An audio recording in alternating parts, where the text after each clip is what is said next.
নমস্কার সবাইকে, আমার নতুন আরেকটি ভিডিওতে আপনাদের সবাইকে স্বাগতম। আজকে আপনাদের দেখাবো খুব কম সময়ে ডিম ছাড়া ক্রিস্পি চিকেন পকোড়া কিভাবে তৈরি করবেন। আপনারা চাইলে এই রেসিপিটি বিকেলে বা সন্ধ্যার আড্ডায় খেতে পারেন। তাহলে চলুন ভিডিওটি শুরু করা যাক। এখানে আমি চিকেন নিয়েছি, চিকেনের যে ফ্রেশ মাংসটা আমি সেটাই নিয়েছি। তো চিকেনটাকে আমি এমনভাবে কেটেছি, তেমন ছোটও করিনি আর তেমন মোটাও রাখিনি, পাতলাই রেখেছি। তো এখানে দিয়ে দিচ্ছি রসুন, আদা, জিরে, কাঁচা লঙ্কা, তারপর শুকনো লঙ্কা, পরিমাণ মতো লবণ, এগুলোকে দিয়ে আমি খুব সুন্দর করে মাংসটাকে মেখে নেব। এখানে কিন্তু আমি ডিম ব্যবহার করিনি। ডিম ছাড়াই কিভাবে আমি ক্রিস্পি চিকেন পকোড়া বানাই সেটা আজকে আপনাদেরকে দেখাবো।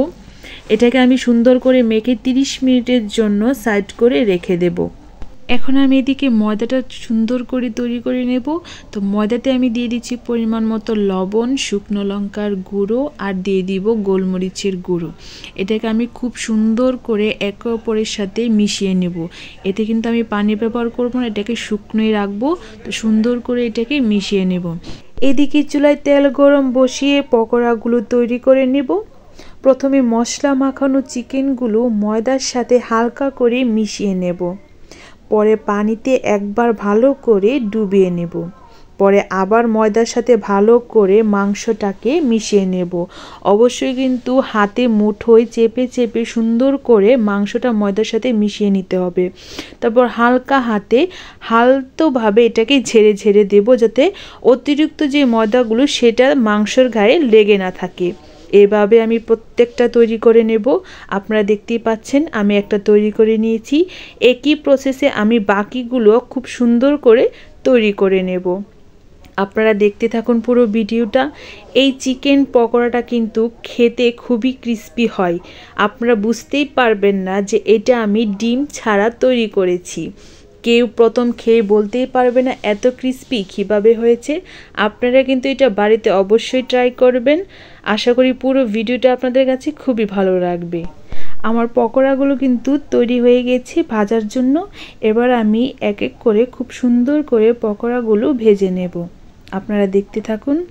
এখানে তেল গরম হয়ে গিয়েছে, এক এক করে পকোড়াগুলো দিয়ে দেব। চুলার হিট কিন্তু মিডিয়ামে রেখে ভেজে নেব, নয়তো পকোড়াগুলো ভিতরে কাঁচা এবং উপরে কিন্তু ক্রিস্পি ভাবটা থাকবে না। আমি খুব সুন্দর করে এগুলোকে ভেজে নিচ্ছি। আমার এক পাশ হয়ে গেছে, এবার আমি অন্য পাশটাকেও খুব সুন্দর করে ভেজে নেব।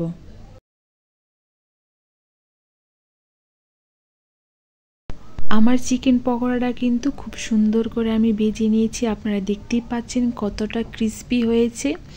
কেউ বলতেই পারবেন এটাতে ডিম ব্যবহার করা হয়নি।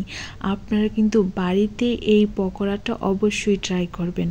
আমি একই প্রসেসে বাকিগুলো খুব সুন্দর করে ভেজে নিচ্ছি। আশা করি আমার এই ভিডিওটা আপনাদের সবার কাছে খুব ভালো লেগেছে। যদি আমার এই ভিডিওটা আপনাদের সবার কাছে খুব ভালো লেগে থাকে তাহলে অবশ্যই আমার পাশে থাকবেন। আমার পেজটি বা ইউটিউব চ্যানেলটিকে অবশ্যই ফলো করে দিবেন। সবাইকে ধন্যবাদ আমার এই ভিডিওটি দেখার জন্য।